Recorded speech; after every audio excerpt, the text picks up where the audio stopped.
Welcome to the Dork Forest. Jackie and her pals will never bore us. Shameless confessions about our obsessions will make us laugh and smile. So let's explore the Dork Forest and dork out for a while. Hi, it's Jackie Cation, and you are listening to The Dork Forest. The website's JackieCation.com, DorkForest.com, TheDorkForest.com if you like a determiner.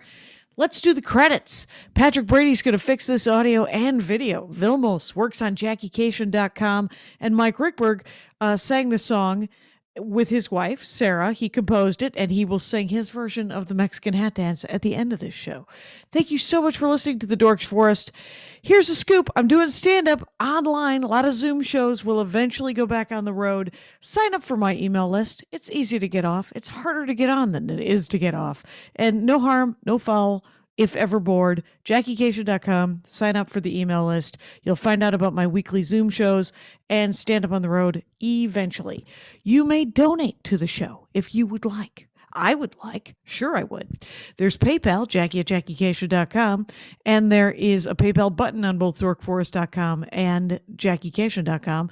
And there's Venmo, if you like Venmo, Jackie-Cation, oddly enough. If you have listened to all of the shows, go to dorkforest.bandcamp.com, I think. The Dork Forest has a Bandcamp page. You can listen to a lot of ones that are free from pre-2009 when I started pre-recording. And then there's live episodes that cost me a couple of bucks, so I charge you a couple of bucks. There's also some stand-up. There's a story album that's very exciting there. And other than that, I have a lot of merch in my garage. Feel free to order if you know anybody who doesn't have any CDs or the DVD. And you can follow me everywhere at Jackie Cation. Let's get into the show. Hi, Jackie Cation. I'm in my garage. Yeah, I'm in my garage. And with me, Kate Gaffney, you guys. And it's at the Kate Gaffney. The is spelled like the. Kate spelled like Kate. And then Gaffney is spelled Gaffney. But it's at the Kate Gaffney on all the things. So it's thekategaffney.com and then at the Kate Gaffney on the rest of it, right? That's everything. Thank you. All right. Yeah. Welcome to the Dork Forest, Kate Gaffney. Thank you. I'm so excited to be here. And I love calling you the OG because you are. And, you know, I've heard a lot of comics claim that the podcast space, like, they started it or they were in it first. I'm like, no, Jackie Cation did. You know? I've been doing it for a long time. Jimmy Pardo likes to remind people that he started 4 months before me. And Mark Maron has never said this, but I feel it, that he's been more successful at it. So, so sad, too bad. Doesn't matter. Can't matter. Can't do it for that reason. Gotta just keep going. And there's a fly in my garage, and I hate it because it's been here for hours, and I've tried to fix it, and it won't die. And, now it's on the spout of my water pitcher. Well, guess what's happening next? I'll be washing the water pitcher. Okay. So, Kate Gaffney is an actor and a writer and a podcaster. You have a podcast called Service from Hell. I just did it. Yes, thank you. When will that go up? You're actually this Monday's guest. So this coming Monday is August. I'm slowing down because I have to cheat and look. I believe it is August the 9th. And so you are August the 9th's guest.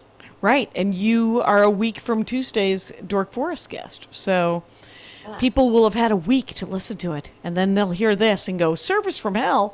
And it's essentially all of those jobs that I had before I did stand-up or while I was doing stand-up, and a bunch of stories about that. Yeah, and you hold the distinction of being the person with the most jobs and T-shirts that I have ever had on, or any sort of, I guess that would count as retail. So, yeah, those it's stories so much retail. Yeah, it's a lot of retail and T-shirts. It's why I didn't want to sell T-shirts and stand-up for so long, because I was like, I've been in T-shirt sales for too long. I can't possibly sell more T-shirts.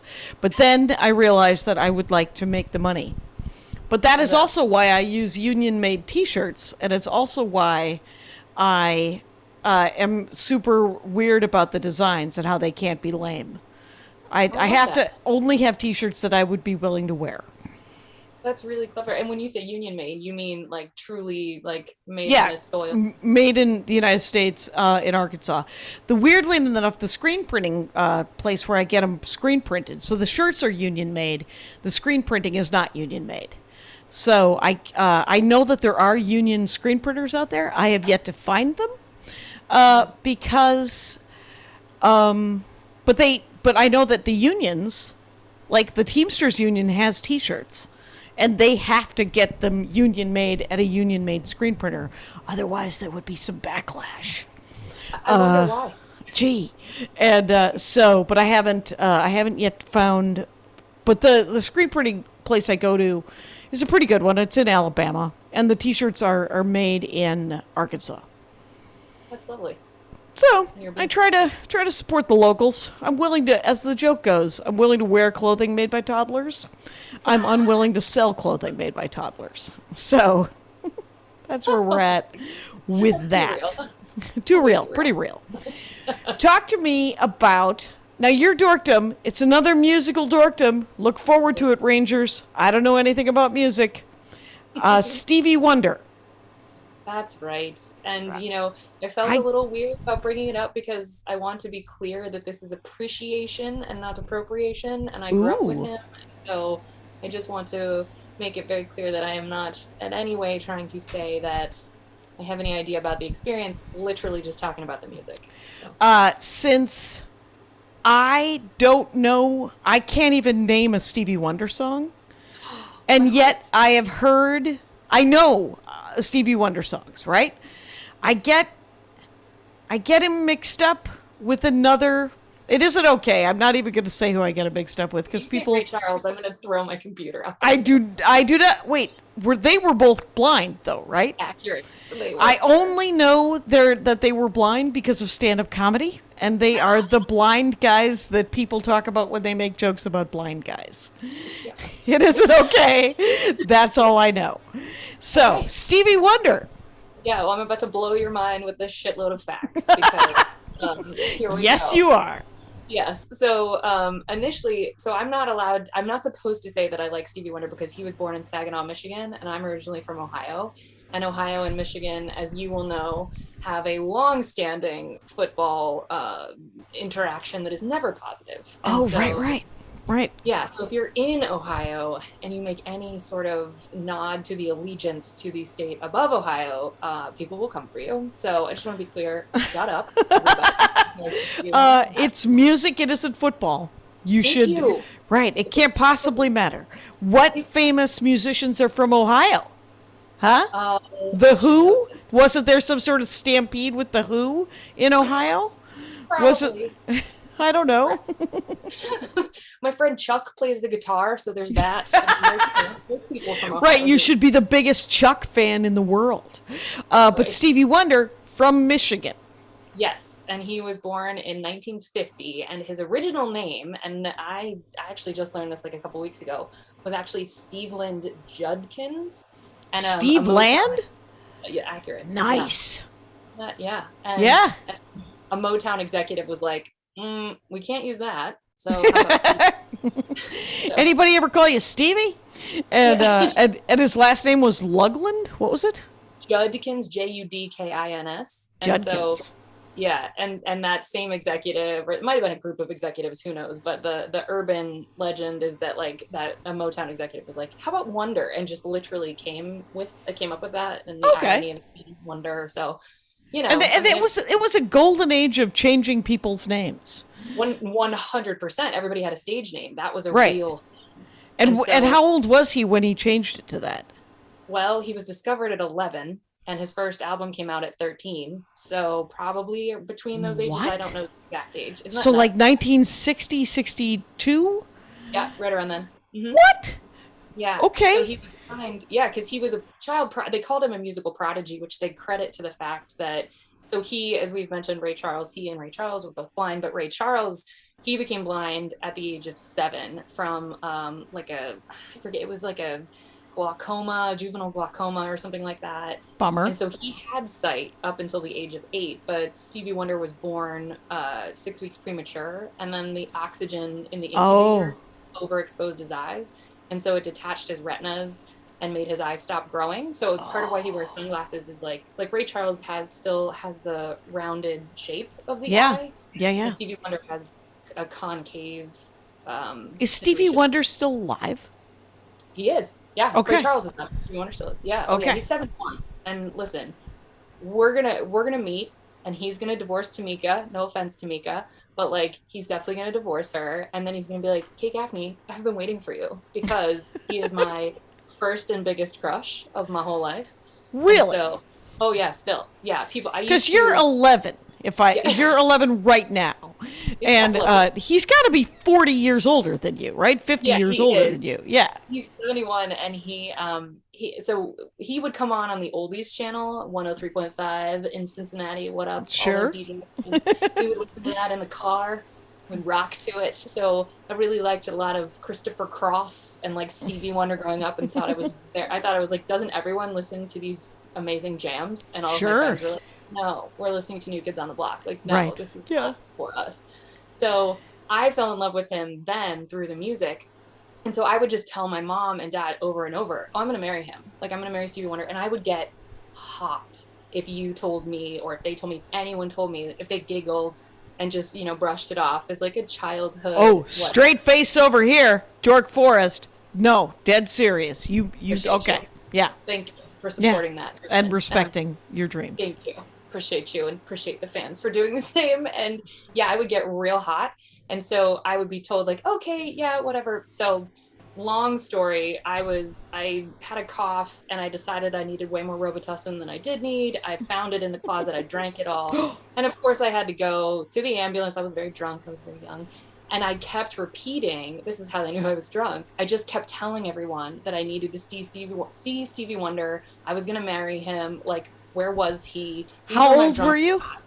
I think I was 6. I was very, very young. Wow, that's little. That's little. Yeah. Yeah, little to be drinking, and little to be super in love with someone like 4 times my age. Yes, yes. I mean, the EMTs thought it was cute and funny, and I got mad. I was like, again, folks, again, this is a real, I'm making a statement. This isn't a wish. This is a declaration. Right. So, well played. Yeah. So that was like, I think that my obsession only became further hammered in, because I'm sure as listeners of the Dork Forest, and some people that you have on have said, when people resist this thing that like makes your heart beat, you get defensive of it, because you're like, well, you just don't get it.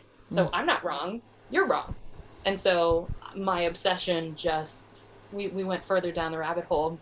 And then he actually hasn't released a studio album of new songs since 2005. He's had like a couple of Christmas albums since then, but nothing new has been generated. Interesting. And he's still, isn't that nuts? But he's still part of the zeitgeist, and he's still sort of right. He co-wrote a song with Ariana Grande for Sing. He was on Travis Scott's album. So he's still working. He's just hasn't. What is he, a singer-songwriter, or was he doing other people's work? So it's in the beginning. Now, yeah. In the beginning, because he was so young. So his first album, which did not do well, but was released between the ages of 11 and 13. And I wish I could remember, but I can't. But it was first album, and it was called Little Stevie Wonder. It was called The Jazz Soul of Little Stevie Sorry, The Jazz Soul of Little Stevie. And that album had Fingertips on it, and since you said you don't really know any of his songs, that is one of his most prolific songs. If you heard it, you would be like, oh yeah, I heard song. That song. Yeah. So it's a cover of a jazz classics. Were they sort of? It was him. So these were songs he was apparently writing, but he wasn't singing. So it was just melodic. Instrumentals. Yes, instrumental. Thank you. That's what I was looking for. Yes. And so it did just okay, because they also realized he should be singing, because he was essentially a one-man band for a really long time, because he can play like 800 things, including the drums. We know him for the harmonica, but he can play, the piano, the drums, the I think it's called a clarinet, not a clarinet, but a clarinet. And Okay. like a bunch of just randomly organ, like he can just play a bunch of stuff. And they actually credit that to the fact that he never had sight. They think he and Ray Charles released an album together. And Ray Charles was like, "Oh, I look up to you. You know, you're so good." And Stevie's like, you're actually my guy. I look up to you." And the conversation is credited with saying like, well, Ray Charles had sight at some point, and so probably was actually not as prolific of a musician, because they credit not being able to see as heightening your auditory senses Okay. and allowing you to tune into music better. So, Right. But they were a obvious- mutual admiration society anyway, the two of them. Yeah. Yes. And the They're album like- was called Tribute to Uncle Ray, and it's like if you call somebody your uncle, like that. Yeah. You know, that's your guy. Sure. So it was like mutual respect for the two dudes who can't see, and I'm sure there's a joke in there somewhere. But Right. I'm sure. yeah, but so because of his prolific understanding of music, and keep in mind, I am not saying this is a joke, I just think it's important to remember, it's not like he could read notes and then associate them with a button on the piano or, you know, whatever he was playing. Right. He was It was literally playing everything by ear. That's it. Yeah. That's And huge. Crazy. It's crazy. I mean, some people are gifted in that way.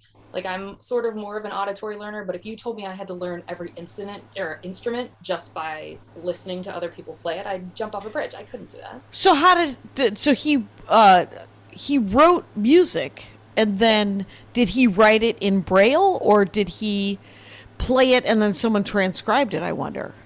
I have only read the play and transcribe, but I am sure that he was also, you know, he didn't have someone next to him 24/7. That's a great thing to fact check. That I am not. That's interesting. It's because, you know, he's also like everything I've ever seen him in, and we're talking commercials. Hi. So like he's usually selling something, or I've seen interviews. I think I saw an interview with him on the Dick Cavett show.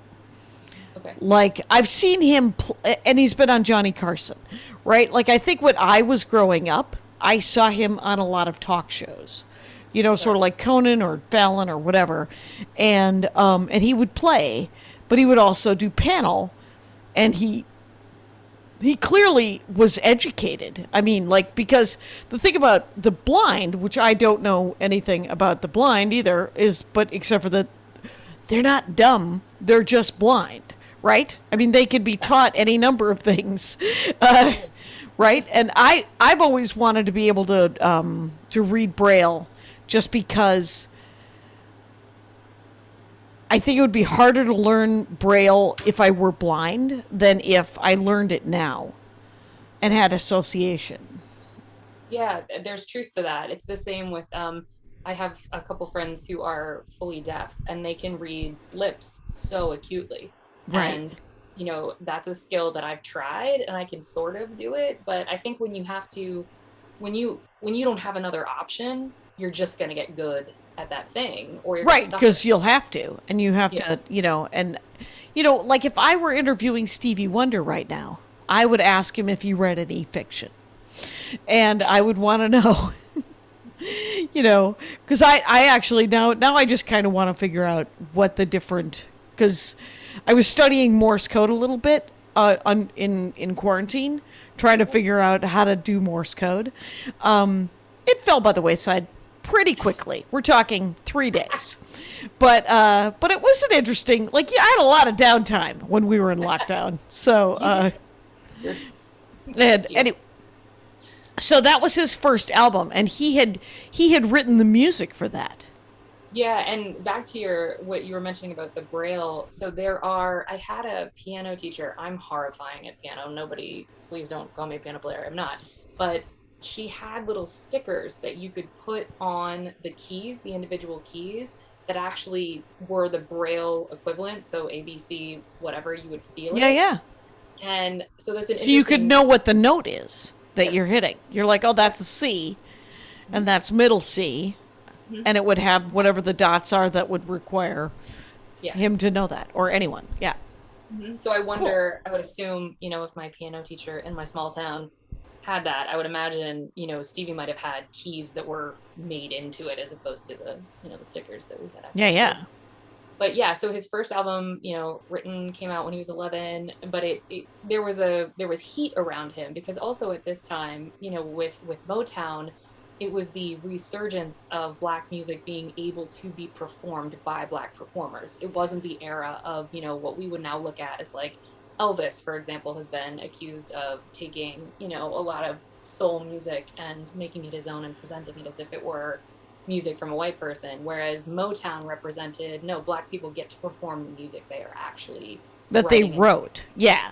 And instead of just making it popular with popular white singers, which was all through I think the from Jelly Roll Morton on through the 50s. So yeah, that's huge. Yeah. Yeah. And so he sort of represented the stepping into, he was not the first, I don't want to misrepresent this, he was not nor was he the only, but he, because of his age, because, it's so interesting. Right, he also got the freak show vote because he was a prodigy. He was an 11-year-old gifted child. Yeah. Who was blind. So right, who was also Black, so Motown was like, let's do this. Yeah. Yeah, what can we sell? First, we're changing your name. Next. Next up, you are adorable and gifted. Let's see what we could do. Very handsome. Yeah. And because of when he started and the age at which he started, he's had 30 albums in his discography, which now as artists or as people in 2021, we would think, well, sure, Ariana Grande and Taylor Swift released 2 albums each during quarantine. They just hypersped into space. And that is not, 30 albums is not considered that crazy. But when you look at press, touring, promo, all the things you have to do for each album, if you can even pump out one every 2 years, that's crazy and amazing. And wow, you're really doing it. And especially at the time when he started, and considering his age, although there probably weren't a ton of child labor laws, at the time, but he, because in 1961, he was first in the studio. Mm-hmm. And so that's, the ability to keep pumping stuff out, but also the fact that he stopped. I mean, he's since released individual singles and stuff, and people, ripped some of his music, and he's been part of that experience. So it's not like he fell into obscurity and moved into a house in the mountains and was like, that's a wrap, I'm done. Right. It is incredible to me that an artist can have the last full body of work that they presented as new to the world was 16 years ago.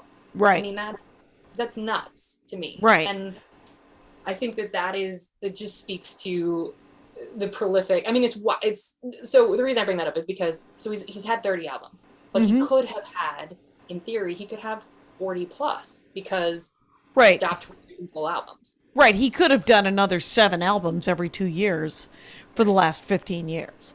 And, but the fact that he put out 30 albums in what was obviously 40 years, right? And how many of them were hits? I mean, how many of them did well? So his first #1 song was at the age of 13 off of that album, the Jazz Soul of Little Stevie. That was that Fingertip song. Okay. #1. And then since then, I think, if I wrote it down, I'm certain I made a note of how many he's had. He's sold over 100 million albums. Right. He has 22 Grammys, and he got an Academy Award for Best Original Song for the song called The Woman in Red. And it's a terrible song. It's so bad. It's not your favorite song of Stevie Wonder's? Probably. Let's just say that. Yes, it's not my favorite. But hell, it won an Academy Award, and it was, right. He wrote the score for that film, so whatever. Does he have a Tony? Is he a goat? I see a Tony for him. I thought Tony? He would be, but no Tony. He's got time. He's got time. Yeah. And he's doing great. He's doing great. At 71, he's still crushing it. Right. But as far as how many #1s, I don't think I made a note of that. He's had so many. I will say that song, the song Superstition, you have for sure heard that. Oh, that even sounds familiar. Yeah. Yeah. You've when did he start singing his own work? The album after I have to keep looking at the name of it because I don't know. Yeah, no worries. To remember the Jazz Soul of Little Stevie, but it keeps escaping my brain. So that right. After that first album, then he started singing. Okay. And everything after that was like He rocket just ship. blew up. Yeah. Mhm. Did he Songs ever from write a song about rocket ships? He should. No. I don't remember hearing it. I think he Because let he Elton was John. clearly on one. To the stars, popularity-wise. Write him a note if you can get in touch with him. So, yeah. And his most successful album of all time was called is called Songs in the Key of Life, but that was released in 1976. And that album, like it's considered, so he does this is part of why I absolutely love him, is that he does albums that actually tell a story and want to be commentary on sort of the situation as it stands. And he's not credited with being sort of the first artist to do that, but he is credited with being one of the first to hold that to sort of the standard, because that he was able to talk about and is still able to talk about so many things about, like, because it's called a concept album, but he can talk about so many things that are like, we're in relation to just being a Black man in this country, being an artist in this country, being, he has so many different lanes. Okay, so did he mostly write concept albums? The Songs in the Key of Life was a concept album, and subsequent to that, yes, he did. Okay. It was mostly concept albums. And if he didn't do a full top to bottom concept album, he would do concept songs to speak about whatever was sort of happening in the moment. And that's kind of amazing. He did an apartheid song. So what was Songs in the Key of Life? What was the concept? What was it about?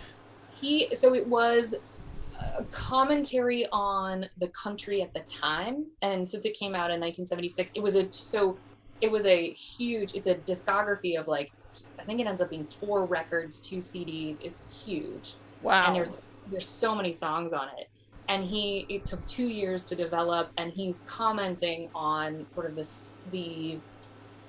state of the world, but more specifically the state of the United States in relation to race relations. And that that became his, I guess his I don't want to say this, what's the right word? It's his jumping off point for concept albums going forward. Okay, and it was definitive, and it looks like there's 21 songs on this thing. Yeah, it's a really long album. Wow. How is Have a Talk with God? I don't know that. I mean, I've never even... That sounds like an awesome title. Yeah, I can say that top to bottom, that album, if you listen to it, much like if you listen to... Kendrick Lamar has an album called Damn, and I think it's the same level of prolific. And if you listen to it, songs 1 to 11, I can't remember how many songs he has on it, it's like it tells the story of going to hell, and then if you listen to it in reverse, it does songs going to heaven. Stevie Wonder's albums don't necessarily flow in that way of storytelling, sure, conceptually, but after Songs in the Key of Life, the only other album that I was like, holy crap, this is amazing, was For Once in My Life came out before then. That one I love, but there was an album, I have to look up the name of it, In Square Circle, which I also love. That is, I don't believe that's a concept album, but that one was also great. But after Songs in the Key of Life, it was kind of like, I didn't really, kind of fell off. And to answer your question about, like, that song, the God song specifically, I don't remember the lyrics to it specifically. Sure. But I remember, if you listen to that album top to bottom, and you don't skip any songs, and you don't repeat or whatever, apparently it's a different experience. I have not done that. And so where he has that song probably falls in line with the story he's trying to tell, essentially. And so I do remember, like, it's sort of like stand-up albums where you want to listen to the whole set. Like you make an arc, and you're telling your, things. You start with sort of more current events, and you end with a dick joke. But whatever it is, it's always, there is an arc to the journey, right? And and that's one of your favorite albums of his. But you grew up listening to sort of the greatest hits kind of thing, right? Yes. And so, sorry, go ahead. Oh no, I was just going to ask how how that affected how you became a fan. Like, what's the, yeah. Yeah, so it's a great question.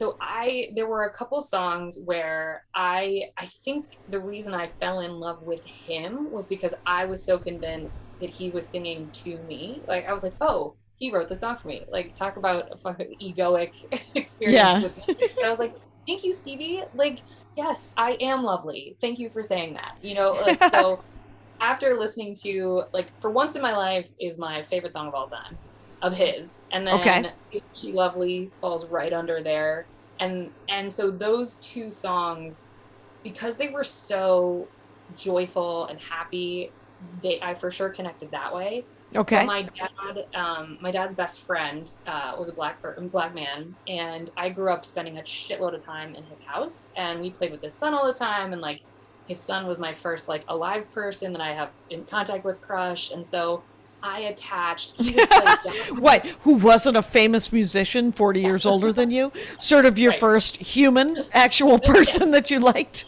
my first non-alien that I was really into. So in his house, he would play jazz a lot, but he would also play Stevie Wonder and like all kinds of different The classics. Yeah. And so when he knew there were songs that I would like we would be allowed to play those particular Stevie Wonder songs. And so he would work in, other songs that I might be into. He was totally right. And I ended up loving, but it started from listening to it, on the oldies channel to having an emotional attachment to it, which I think is often in most of dorkdom. If we have some sort of story of change in our life, the connection that you grew up with, and there's a reason why some people like Star Trek a great deal or are really into horses. There's that emotional connection to it. So yeah. And we would call him, my dad's best friend, we'd call him Uncle Bill because they were it's just one of those things where you call the guy, he's your uncle. It's not related, but your uncle. But like for all intents and purposes, for sure my uncle. And his house, I think because of him, I'm only having this realization now, I'm very big on when people come over to my house, or if I'm having, even if it's just one-on-one, I want music on in the background, and I want it to be, I'm not trying to like smooth jazz, a whole lot of elevator music in your ears, because no thanks, but I will have on something in the vein of the Stevie Wonder lane. And I think that definitely comes from Uncle Bill just doing the exact same thing. And you're creating a welcoming ambiance, and music is part of it. I agree. And that's interesting because it's absolutely never something I think about. When someone comes over to the house, I'm just like, well, get them something to eat and drink for sure.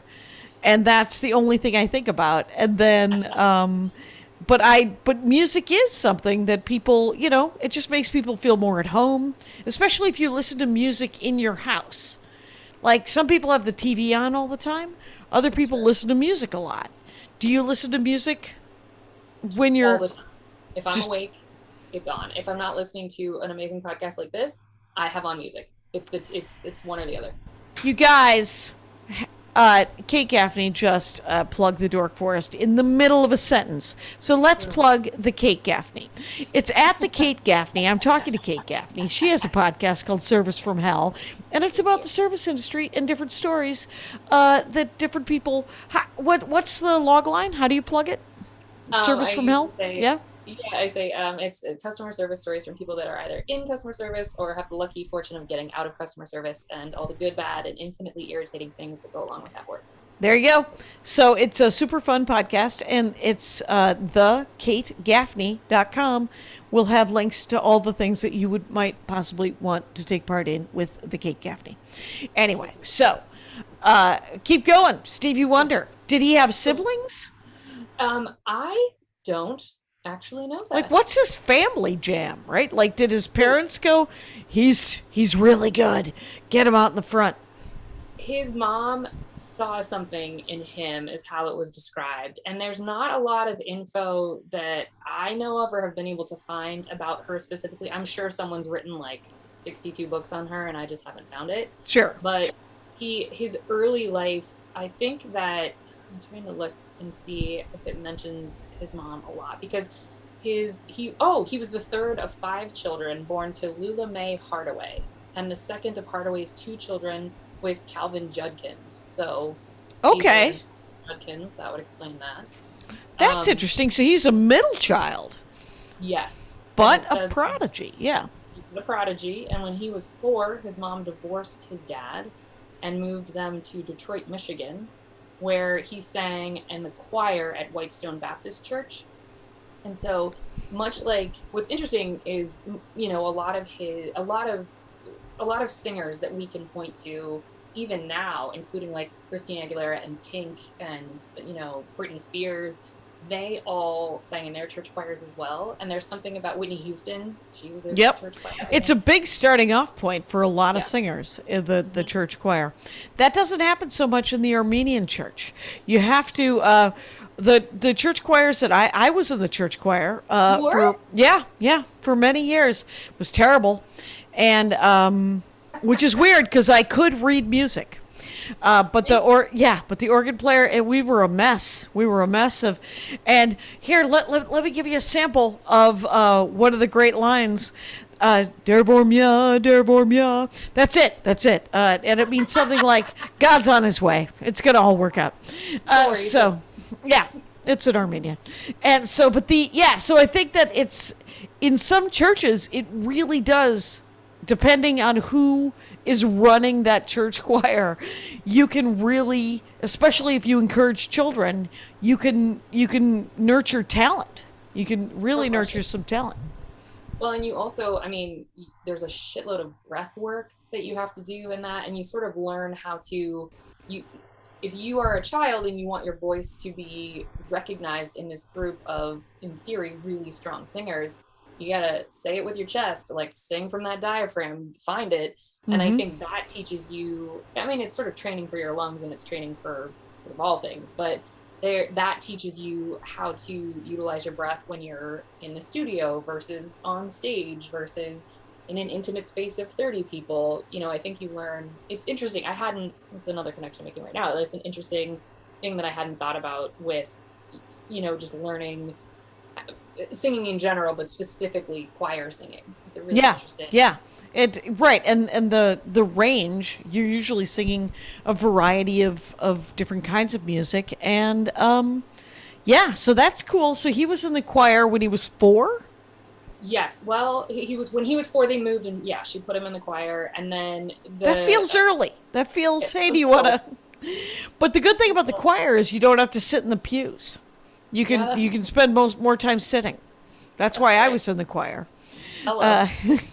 To perform, but also you don't have to be with everybody else. It's nice. Yeah, and the name that is also like fairly I would say famous and attached to Stevie Wonder is Barry Gordy, and he was one of the first record executives at Motown, and he's who specifically signed Stevie Wonder and like is given credit with having discovered him.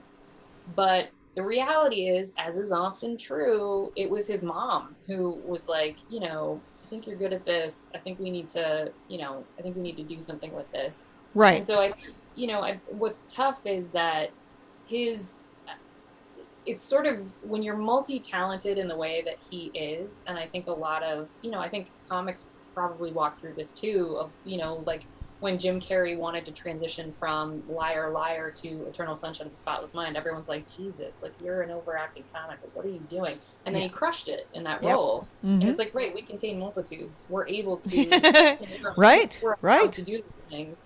And I think because he's, so talented across the board in so many instruments, and he can sing, and he's really funny. Like he was on an episode of The Cosby Show. So he's an actor, he can do all of the things. I think it can be really,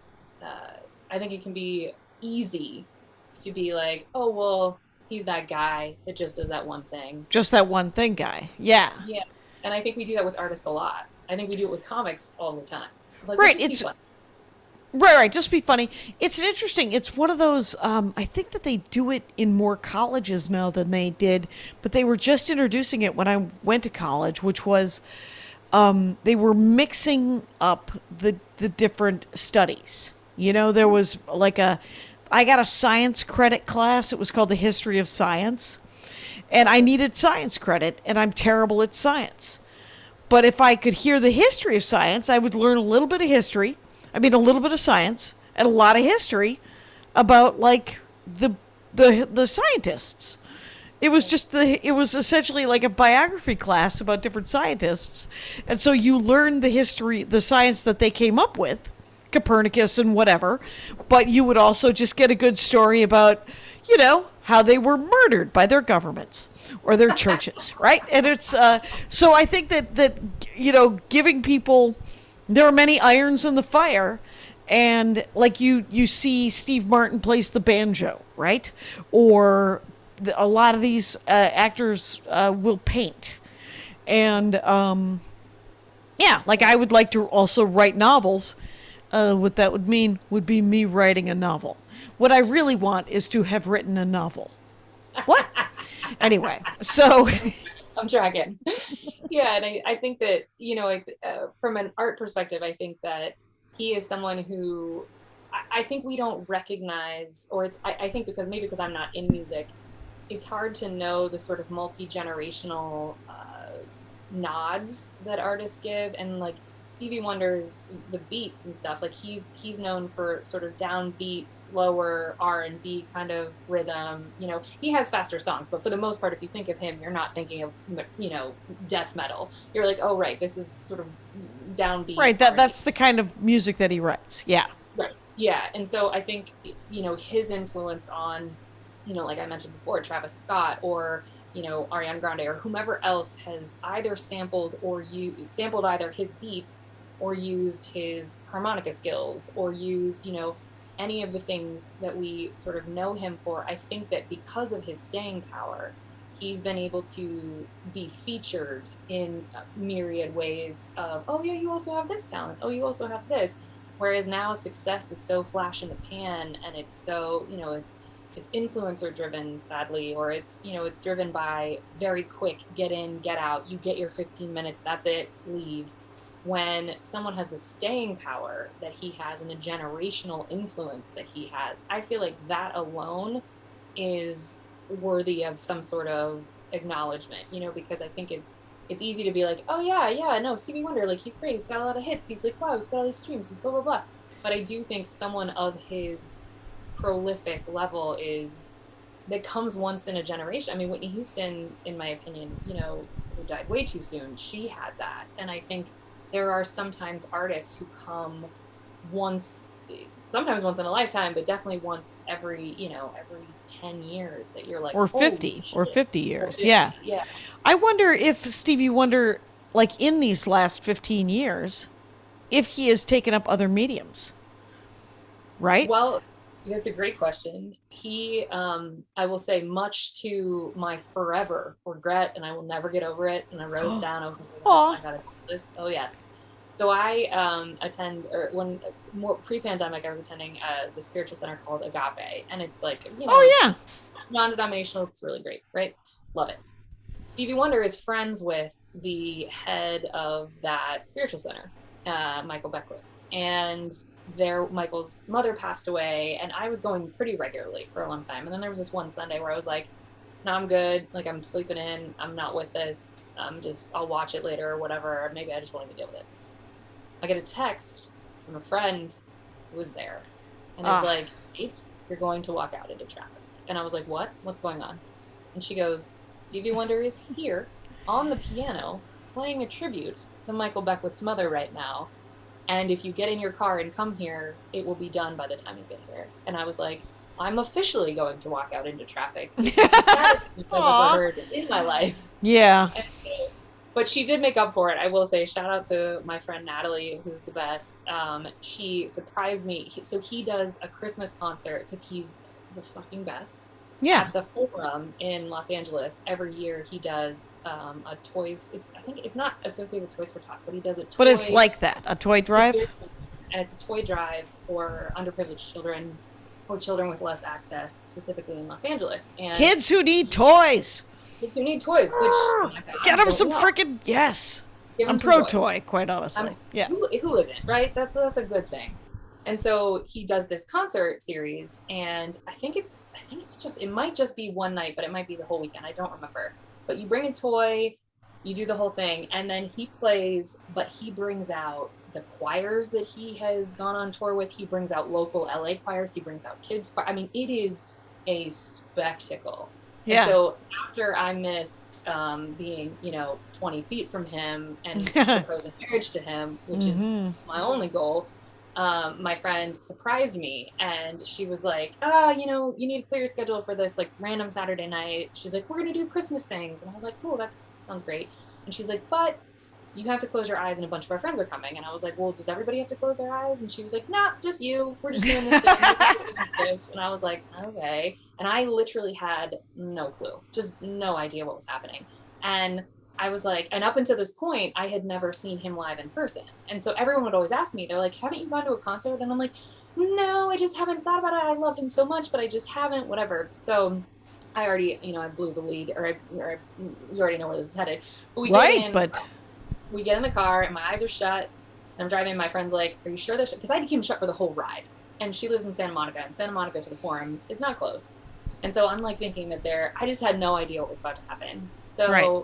Did you know what friends were going with you, or was it just the two of you? I saw that we met at her apartment before we got in the car. So like, it's like, it was an intimate group of people that I love. And I was like, all right, cool, whatever. So we get out, and her boyfriend was like, made the car pull under the like lit Forum sign and made us get out right there. And so he like leads me out of the car, and he positions me so that where I'm standing, he's like, you're just going to look up and then you're going to open your eyes. So I was like, this is so weird. I literally it's really hard to surprise me. And I had no idea what was happening. And so I stand there and I look up, and it says the Forum presents, and it's like Stevie Wonder's name. And it's because I fell to my knees. I started sobbing. I was a mess. And I was like, oh my God. Like, you guys are the best. I can't believe you're doing this. And they didn't know. What a great present. That's an amazing present. Yeah. And it was, and it was just the best ever. And like that, he was there. And granted, we were not close to the stage, but it didn't matter, because I was like, I got to see, this dude who doesn't go on tour anymore. I got to see him. I was going to ask. Because all he does he do it every year at the Forum? Still? Pre-pandemic, he was. Okay. Yeah. And now that the Raiders are going to be over kind of in that area and things are changing with that theater space, I don't really know. I don't know what the future of that will look like, but I know that he's got like charity work is a big part of sort of did he play like the greatest hits? Did he just... So it's a great question. I was really sad because I was like, all right, he'll at least play like Signed, Sealed, Delivered. Like that's the song. I know that song. Yeah. I'm like, he's gonna play it. He didn't play it. And I was like, all right, that's fine. He's at least gonna play Isn't She Lovely? He didn't play it. He played everything else. And he played like he played a lot of other songs that I love, and one of his newer songs is called If Your Love Cannot Be Moved, and that is a pristine song. Like that song is so good. And he did play that, and he brought out the person that he duets with on that song, and like and the choirs being there was phenomenal. And when you get that, from having sang in the choir, when everybody hits that moment together. That is such a lovely thing for you to say. Go ahead.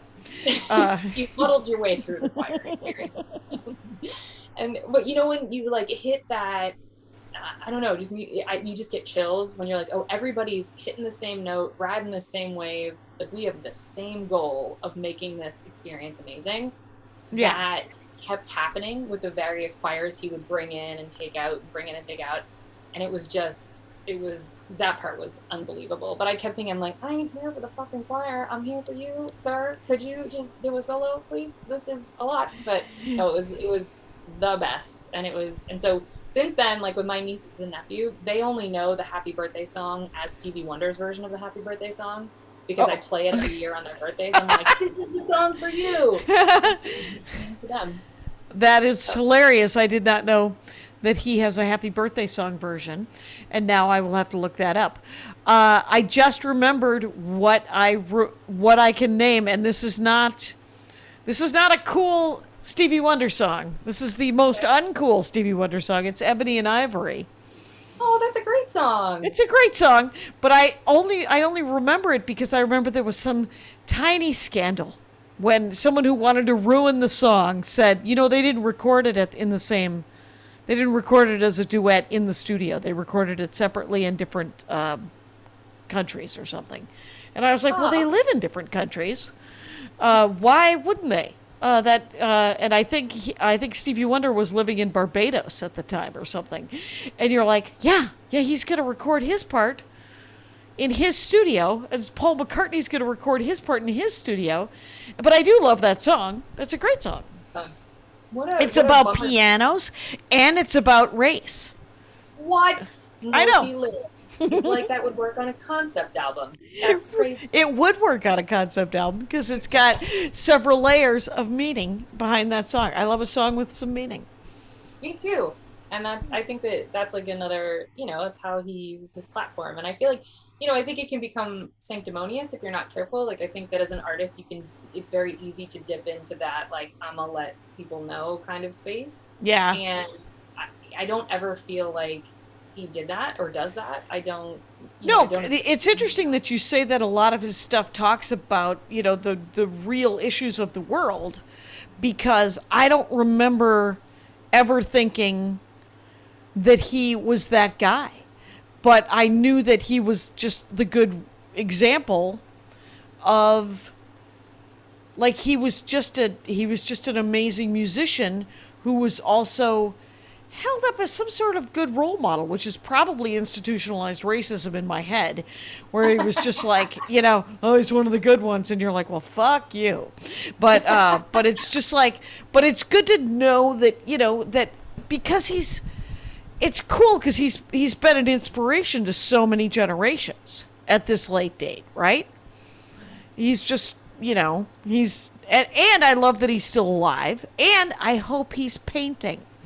Or I hope that he is also a gardener, right? Like, I hope that he is expressing his creativity and refilling the well, as they say, in the artist's way, in some other way. And then he will do an album. Like, if he's just doing singles right now, I mean, it's not like he's living check to check. The guy is fine, right? He's doing fine. I think his royalties they're paying for things, and like Motown, that is a Detroit label, right? Motor Town, Motor City. I'll be over here knowing things, and but it's so fascinating to me that he grew up there. Is Ray Charles older than he is? Yes, significantly older. And Ray Charles died, I think. Oh gosh, I don't know what year. Maybe 10 years ago, maybe. And because I know that he had because I think the Ray Charles movie was about, I think, him playing in the 40s and 50s. So, so he would have been significantly older. Yeah, that makes sense. And what is if you had to pick 8 favorite songs, could you? I could tell you them right now if you wanted to know them. Oh, I do want. Okay. Number 1 is For Once in My Life. Okay. Number 2 is Isn't She Lovely? Mm-hmm. Number 3 is If Your Love Could Not Be Moved, which cannot be moved. Y'all should listen to that. It's a great song. 4 is Overjoyed, which you for sure have heard. Okay. 5 is Superstition. I've even heard of that song. Yes. Yeah. 6 is Signed, Sealed, Delivered, I'm Yours. Sure. 7 is I Just Called to Say I Love You, which is such a fun, lovely song. And then 8 is As. That's not as well known of a song, but you would know the melody if you heard it. Okay. Would you be willing to make a Spotify list and send it to me? Absolutely. Girl, anything to get him some heat. Yes. Yes. Because if that brings me some attention that he might marry me, I will do what you need me. Whenever we do a musical thing, I always ask for a song list of 8 songs, just 8, so that and the thing with Stevie Wonder, I'm sure 5 of them I will sing along with as soon as they come on. But it will be nice to hear the other 3. That'll be kind of exciting. Yeah, and I think that, some of his newer stuff doesn't get as much radio rotation because it wouldn't necessarily be considered an oldie. Like, If Your Love Cannot Be Moved, I think that was on like a 2000 something album, and so it wasn't, it's not. It was like that. I cannot remember the name of the album, but it's so that wouldn't necessarily be an oldie.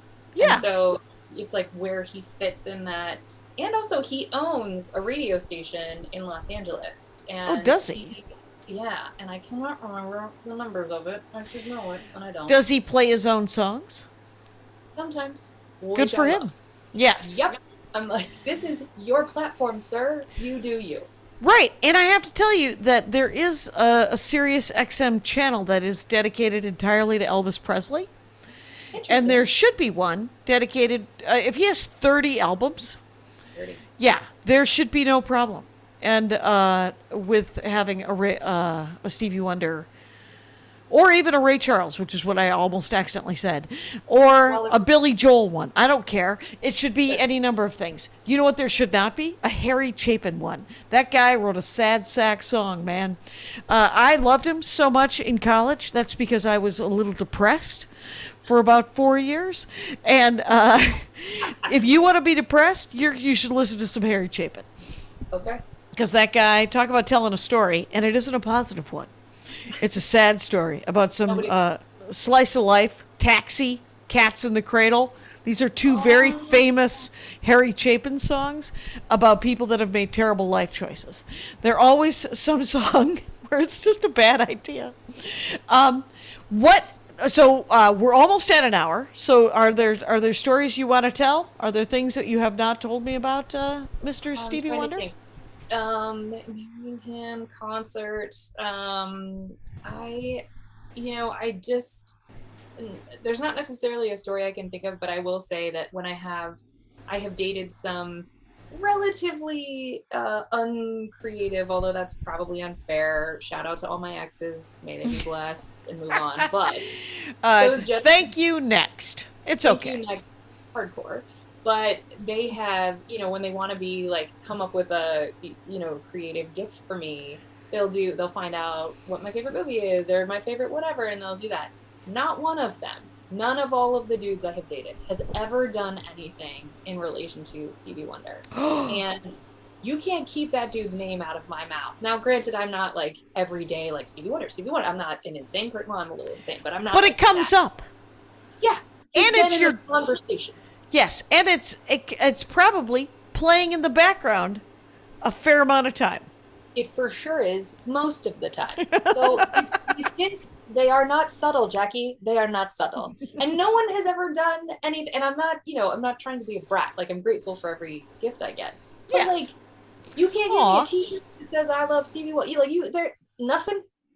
So I would say, like, not a story, but an energetic request for anyone that dates me in the future. Do something clever with my guy before he, shuffles off the earth. This mortal coil. Your friend who brought you to that show, that was incredibly thoughtful. Yes. That was like someone who gets you and was like, this might blow her mind. Let's see if it does. And it did. It did. Yeah. And it was, the other thing about that was so lovely is because of where we were seated, there weren't a ton of people around us because we were just kind of up. So we got to dance the whole time at that concert. And that's my favorite shit. And so dancing to my future husband whilst he serenaded just me and no one else and told me how lovely I was. You know what? I will tell you this because most people don't know this. Another reason that I absolutely love him is because Isn't She Lovely wasn't about, his wife or a girlfriend or whatever. It was about his daughter, and he wrote it, like, the second she was born. He, saw her, and he was like, Isn't She Lovely? And so when I listen to it and I hold that in my head, it doesn't take much to make me cry, but when I listen to it and I think he wrote this for his daughter, I'm just like, weepy mess. Yes. Now, how many kids does he have? Ooh, you got me on that one. I gotta look that up. And how long has he been married? Well, he's been married 3 times, God bless, and then 4 will be me. So you're not taking him from the love of his life here. The guy is clearly a serial monogamist and willing to be married several times. Okay, so this is a good button. Wonder has 9 children by 5 different women. So, oh, there you go. So he is potent. Potent. He is a very potent gentleman. All right. Much like Nick Cannon, we know that his situation works and that he can, Right, he can propagate. How many boys, how many girls? What does he got going on here? Let's see. I do not see. Does he have a Stevie Wonder Jr.? Or even a junior, like the second? Maybe you could... Are they musicians? What's their jam? That's the real question. The couple, there's not a lot of info on them, but I will say that his daughter Aisha Morris was the one that she was the inspiration for Isn't She Lovely, and she was born in 1975. Oh, she's now who has toured with her father and accompanied him on recordings, including his 2005 album A Time for Love, which is a great album that Your Love Cannot Be Moved is on that album. You know what's interesting is that most of these kids are named Morris. So if he had them with 5 different children, he decided to stick with the last name. His second wife he was with for a long chunk of time. Oh, okay. Did she pass away, maybe? No, he moved They on. might have parted. Yeah, they parted. They parted.